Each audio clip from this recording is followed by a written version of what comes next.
Hello बच्चों, आज हम क्लास 10th का एक्सरसाइज 9.1 पढ़ेंगे जिसमें क्वेश्चन नंबर 2 है।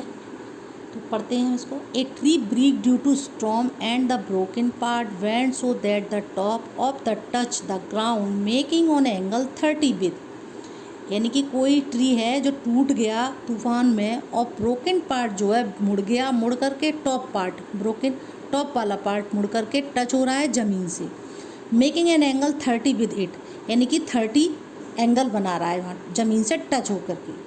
The distance between the foot of the tree, यानी कि ट्री का जो फुट पार्ट है, फुट है जो नीचे है, जो जड़ पार्ट है जो ज़मीन से है, जहाँ से उपजा हुआ है वो पार्ट है, to the point where the top touch, जहाँ टच हो रहा है वहाँ तक का distance, the ground is 8 metre, नीचे ज़मीन में। तो हमें फाइंड करना है हाइट ऑफ द ट्री, यानी कि एक कोई ये ट्री है, लंबी ट्री है जो यहाँ से टूटी और टूट करके टच हो रही है ज़मीन पर, टच हो रही है ज़मीन पर। तो वो टूट करके टच जो पार्ट हुआ यहाँ से और यहाँ तक, यानी कि फुट पार्ट और ज़मीन का टच पार्ट की दूरी जो है वो 8 मीटर है, 8 मीटर है। अब जो यहाँ इसको नाम दे लेते हैं, नाम ले लेते हैं यहाँ से ए और बी, सी और डी। अब जब यहाँ से ये टूटा, जितना टूटा है पार्ट, जितना ये होगा पार्ट उतना ही तो यहाँ होगा, तो ये बराबर पार्ट है।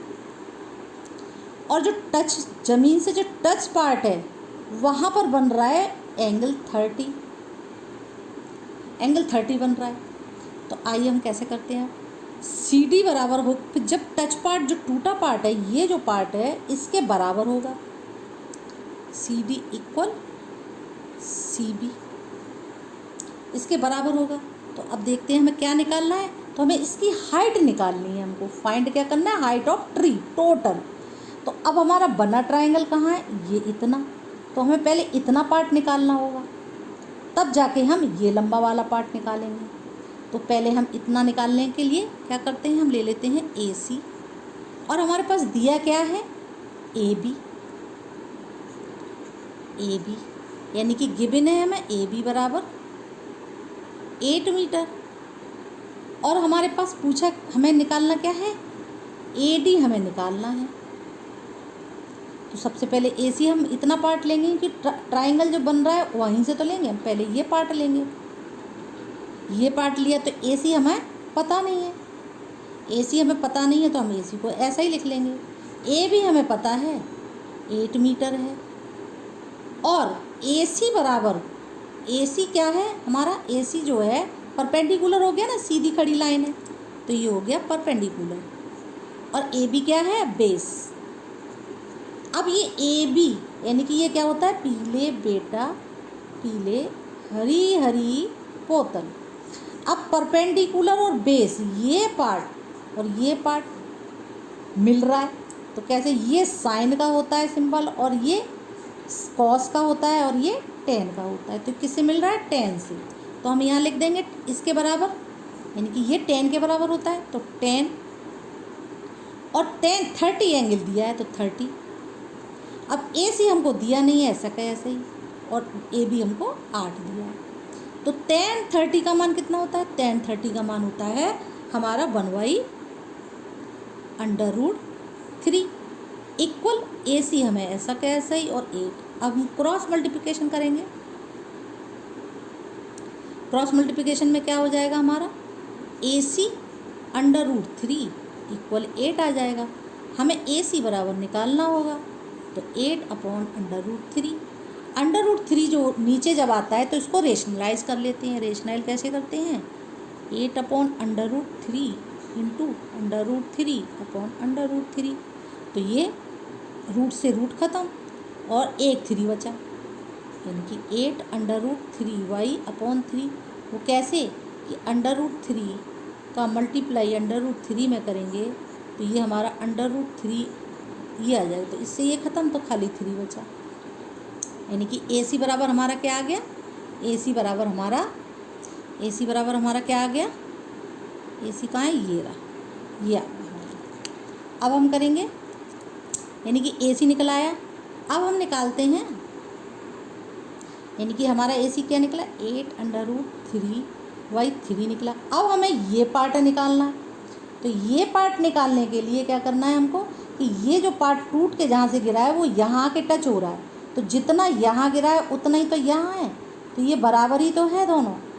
तो हमें अब ये लेना होगा, तो हम क्या लेंगे अब हमारे पास क्या है AB, और हमें लेना क्या है, हमें निकालना क्या है BC।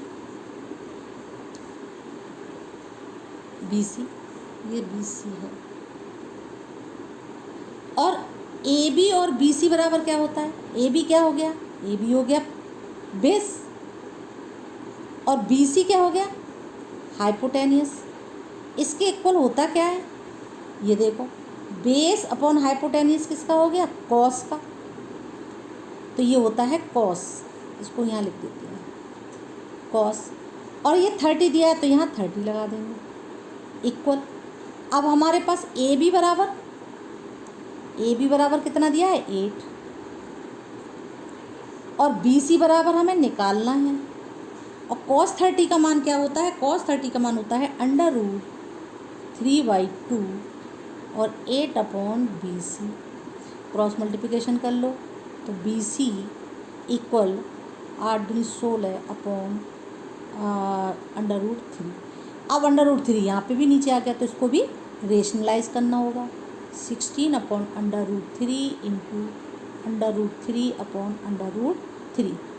यहाँ ख़त्म हो जाए, क्या बचेगा, √16/√3/3 ये बचा।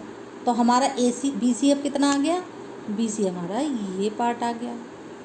अब हमको निकालना क्या था, हमें ये टोटल लंबाई निकालनी थी, यहाँ से ये वाली पार्ट, और ये हम यहाँ लिख देते हैं 16√3/3। ये हमें टोटल लंबाई निकालनी थी। जब हमें टोटल लंबाई निकालनी थी तो हम ये पार्ट, यानी कि ये पार्ट और ये पार्ट मिला के ये सीधा हो जाएगा, तो हमें ये दोनों पूरे पेड़ की लंबाई निकालनी है। तो पूरे पेड़ की लंबाई निकालने के लिए ये पार्ट और ये पार्ट ऐड कर देंगे तो ये पूरा पेड़ बन जाएगा, क्योंकि जितना टूटा है वो यहाँ पे आया है ना, तो वही। तो हम लिख देंगे यहाँ पर अब हम, यानी कि AC प्लस CD वो BC AC और BC। अब देखो BC जो है CD के बराबर है, यहाँ लिखा है CD के बराबर है BC, CD के बराबर BC है, तो हमने यहाँ लिख लिया। अब बराबर क्या है हमारा AD, यानी कि पूरे पेड़ की लंबाई हो। तो AC हमारा कितना निकला है, AC हमारा निकला है 8√3/3 प्लस है, प्लस लगा दिया। BC कितना निकला है 16√3/3। इसको हमें कैसे करना है, ये नीचे एलसीएम 3 आ जाएगा, और 16 और 8 24 हो जाएंगे, और यानी कि 8√3 है, यानी 8√3 है, और ये 16√3 है। तो है तो √3, ये 16 है, यहाँ 8 है, जोड़ के 24√3 हो जाएंगे। और ये हम काटेंगे 3 से, 3 8 जा 24, तो ये हमारा आ जाएगा 8√3, यानी कि टोटल पेड़ ट्री की लंबाई हमारी हो गई 8√3 टोटल, यहाँ से यहाँ तक टोटल हमारी √3 की हो गई